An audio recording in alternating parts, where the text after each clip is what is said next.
giving you an opportunity to get the full story from the people who tell it best.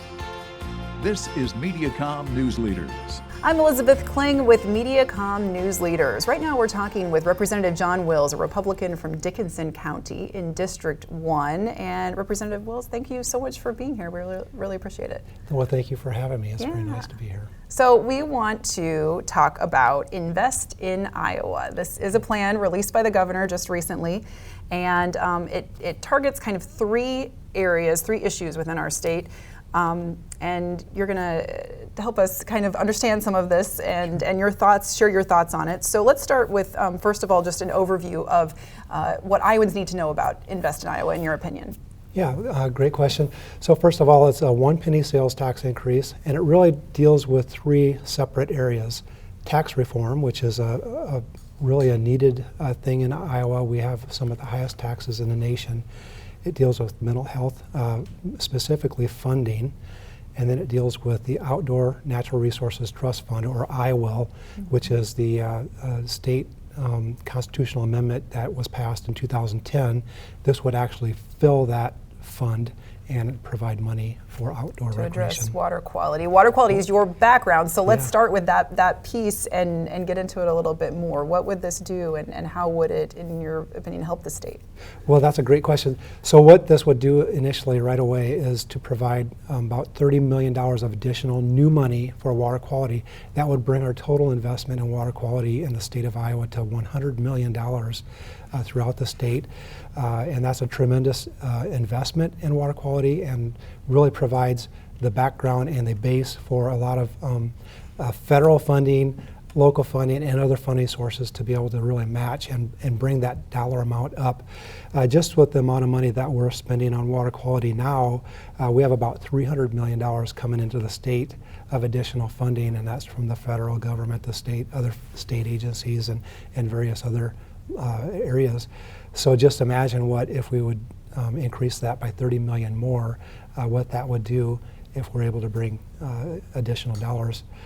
But it would also address recreational issues such as trails and hunting, fishing, those kind of things. And so it would really raise the water quality value in the state of Iowa, but also the recreational value for the state of Iowa, which is what we really want. We want people that live here to have a good quality of life, have good water quality, and be able to bring people to the state of Iowa. You know, we don't have mountains or oceans, and so we have to have something here that will draw people to live in the state of Iowa. Yeah, so making improvements in those areas. Exactly. And helping everybody enjoy them.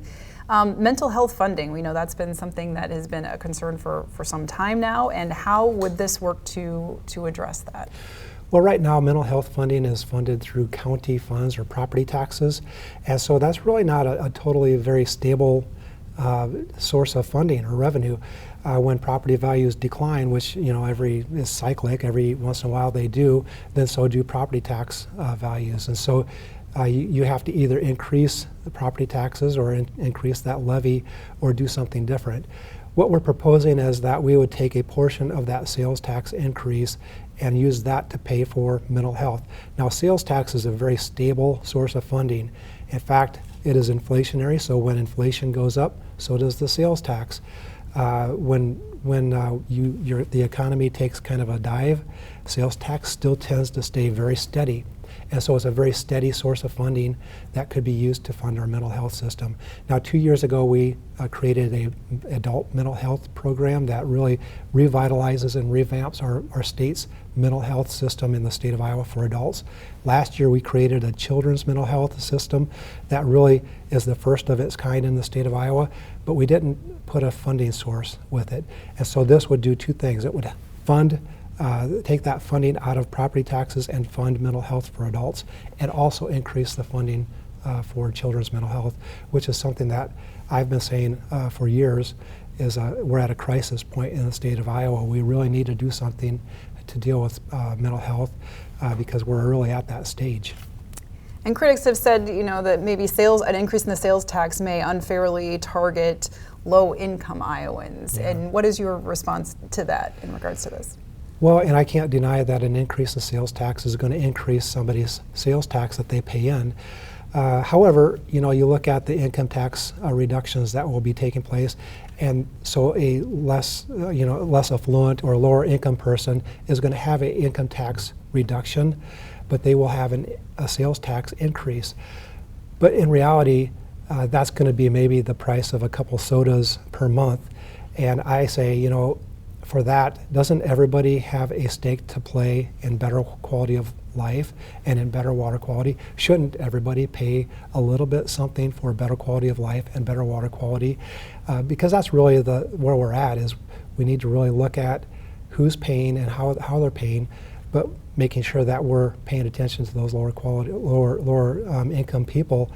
We also have a very nice sales tax system where we don't pay sales tax on food and medicine and services, but we do pay sales tax on items that you purchase, like this jacket and that sort of thing.